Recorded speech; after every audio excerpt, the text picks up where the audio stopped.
we're in a decline. CDC, 3.6 million babies were born in 2023 in the U.S. That's about 76,000 fewer than the previous year, and the lowest one-year tally since 1979. It's actually quite likely that in the not too distant future, the global population is going to decline. But in the U.S., we're facing a shrinking working age population pretty imminently. So I think that's something that we need to be worried about. Our working age population has been stagnant for a while. Births in the U.S. have been falling persistently and precipitously since 2007, and I don't see any reason to think they're going to turn around. All right, it seems like just yesterday that the narrative was the world was becoming overpopulated. For example, if anyone recalls China's one-child policy, and now there's been a complete 180 switch. Governments are scrambling to find ways to encourage people to have more kids. It's crazy to me how that changed in a matter of, 10 years? The first thing that came to my mind when I watched this clip was people can barely afford to take care of themselves now. People can't even afford to get a house now, so they can't even begin to think about having children. I know a lot of people will say that our parents were able to do it in the past and they had less than us. But one thing our parents had, if they're from America, is that they had communities. Back then, neighbors would help watch your kids. People would share food. People had real communities in which they'd come out and really look after each other. That doesn't happen in most American households today. How many people do you know who actually even interact with their neighbors nowadays, much less even watch their kids? I was going to quote some articles for this video, but instead of boring you to death with that, I'll just take it anecdotal and give some examples from, some personal experiences from speaking with people that are, I know or in my life or whatever. So I used to work with this young lady a few months ago. She was around 24 years old, and we would have conversations, side conversations about life and goals and whatever. And it inevitably would always come up in our conversations that she would say she never wants to have kids because it's too expensive. And every time, I'm not shocked at this point, but I just think about wow, isn't that what the opposite of what a young person should be thinking? And I get where she's coming from, but it's kind of indicative of what I think a lot of young people think nowadays. Not to mention that I have extended family members and friends who have one child and they want to have more children, but they literally say they're not going to, or they're thinking about not having more kids because of the cost of daycare. And now look, you made a good point earlier about how people can't afford houses these days, inflation's high, you name it. Yeah. And how you didn't make a comparison to generations in the past, but listen, again, throughout human history, we're living one of the best times in human history, or at least that we know of. And before this, people have always struggled. People have not had that much money. People have had to just get it how I don't know, what's the good expression to use? Survive. And they had a lot of kids. So why now is it that people can't have kids because times are tough? Times are always tough. And there are always people that have it and a lot more that don't, that they still have kids. So I think there's more to it than that, I mean, they did say that I think this is the first generation they're talking about is worse off than their parents. Yeah, that's correct. And I think what really scares a lot of people too is when they hear the number it takes to raise a kid throughout their lifetime. I believe it was over 200K. I think a lot of people just get scared by the number and they think well, I'm only making average money, so how can I ever afford to raise a kid if it takes 200K? Yeah, I feel that, and I've read those articles too. I've seen those headlines. My thing is that a lot of people live above their means.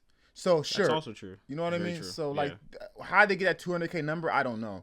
Because some people, I'm not saying to raise your child in poverty. Yeah. I'm not saying that. But let's be real. I'm about to make some of you mad in the comments probably, but you don't have to buy your kids the newest clothes. I think it's possible to raise a child for less than that. Is my point. Oh yeah, I mean, listen, there are people in foreign countries who do it every day. And there are people who just come to this country and do it every day.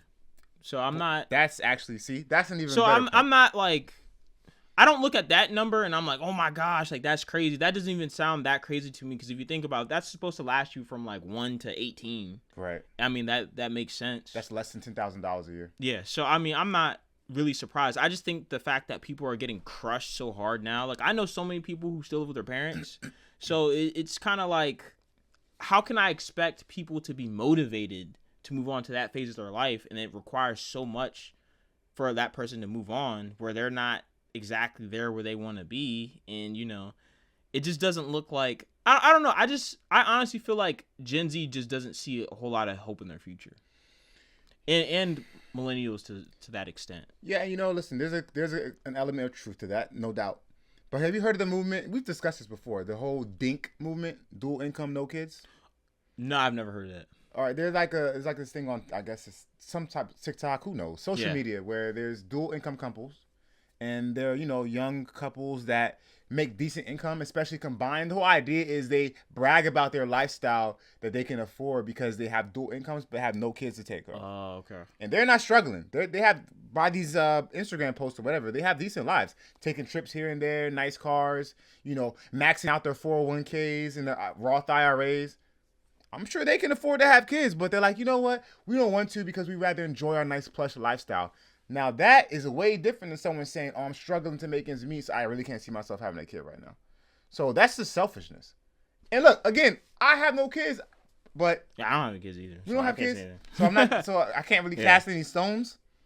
At the same time, I'm not here bragging about, oh, I don't have any kids, so I'm flexing. I'm not flexing. Yeah. So, but I think this is just a lot. There's also the whole now, and again, I think this is a good thing. More women in the workforce. That's a part of it. More agency over when we have kids because of birth control. Yeah. Again, good thing. And then people have what's that thing that a lot of people get, like they can't have when they have kids when they're a little bit older. In vitro. In vitro, yeah, we have in vitro now. Like, oh yeah. That's another thing. So I think that's pushing back. Yeah. So I think people are waiting later. That's another thing. And then you got to think now, like, there's some people who aren't going to school. There's some people who are going to school, and then when they leave school, they're still with their parent. Like, there's just a whole lot that's going on. That's a lot different than what the previous generations had going on. Yeah, But just to go back to your point, though, it is true. Like, for example, the cost of education has gone way up compared to like generation before us. And I mean, the bang for your buck has gone down too. So it's like people are paying more for education, but they're getting less opportunity. Which before, like, you just had to have a degree. Now it's like, right. And like you mentioned before, the cost of living, whether it's a house or whether it's rent, is much higher now than before. And people say, "Oh, interest rates are high." Sure, they're higher in the '80s. Yeah, but home prices weren't. The median home price wasn't $400,000 in the 80s either. So yeah, that's true. There's just a lot going on. Because one thing that she brought up in the video, which I thought was just a silly point, is that she mentioned leave. She was like, "Oh, why don't we give them more leave? That's going to inspire them to have more kids." Countries tried doing much more extended paid leaves than the U.S. has. Really generous child supports. If we look at Scandinavia, though, women there are still having below 2 kids on average, and so even the most generous countries in terms of the kind of supports they give parents and working parents are faced with below replacement level fertility. I'm like, your leave doesn't exist their entire time that they're having kids. Like, I don't think people are thinking like, okay, that extra 6 months, that's going to balance out the $200K that's going to cost to raise a kid. I don't think that people are thinking that way. I don't think that's going to help. I think that's actually kind of silly. Like, they even mentioned it. Like, I think the lady said, like, in Scandinavia that they have, like, the most generous leave, and that doesn't increase it at all. And I'm like, yeah, it shouldn't. I think the only thing that's really going to increase it is just, I think we have to get back to focusing on family, on communities, and on other alternative ways to raise families, because I think people are just hurting, man. Daycare is expensive. So yeah, you use the word focus. That's a key word to use. Yeah, because that culturally we don't promote at all familyhood anymore. It's gone. Yeah, it's gone. Family, community, all the things that like keep these people so close together is gone. The only time I really see communities is when you see people who come from overseas and they come over here. Oh yeah. And they're all from the same spot. Like, they don't even know each other. They're all from the same spot, and they'll just make that community. And that's the only time I really see it in America. Other than that, I think people just really keep to themselves and just kind of do it that way, which I don't even think is the best way to survive now. Because now I look at some of these, like, there are a lot of people I know that complain about rent prices and stuff like that. But when I think about it, I'm like, listen, if you guys just teamed up and got one home together, like, split the rent, you guys would probably be all right. But, people don't have that mindset. People can't imagine teaming up with even if it's just friends. People can't imagine even doing that with their friends, which I think is crazy. So, yeah. No, that's all true. Yeah. Yeah. So, Yeah. Yeah. So ultimately, do I think it's a good decision that people are? Do I think it's a good decision that people are having less kids? I'm gonna say it really depends on the type of situation. So if you're like, because at the end of the day, I think people are just being practical right now. The people that are deciding not to have kids. Because there are always going to be people who have kids, but it tends to be the people who tend to be like a little bit less responsible. Is what you see in society a lot of times. The people that shouldn't be having kids will have a whole bunch of kids. Will have like 8 kids. But yeah, I mean that's what I'm going to say. I think it just situation really depends on people's income, their family structure. Because I think that's important. I think that bring a kid in the right way. So. Yeah, I think it depends as well. But my take is that it depends.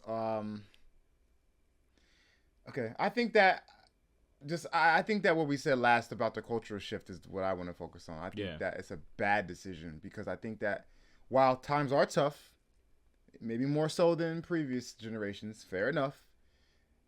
I think that a large part of it, possibly a larger part of the reason people are having fewer kids or no kids, is a cultural distaste for it. Like it's popularized for people to delay having kids or not to have them, or it's kind of cool, or it's popularized to kind of be on your own, like the whole lone wolf thing, which I don't even think is realistic. I think everybody has had help from somebody at some point in their life. Of course. So yeah, if it's for selfish reasons, you just want to, if it's for selfish reasons, I think it's a bad decision. I'm not saying everyone should have kids. I'm not saying that. There's some people I'm like, please don't have. We don't need any more of you. For the wrong reasons, bad decision. But times are tough, so I understand. So, all right, decision makers. If you think it's a good decision, leave a like, leave a comment. If you think it's a bad decision, leave a like, leave a comment. All right, decision makers, we're out. We're out.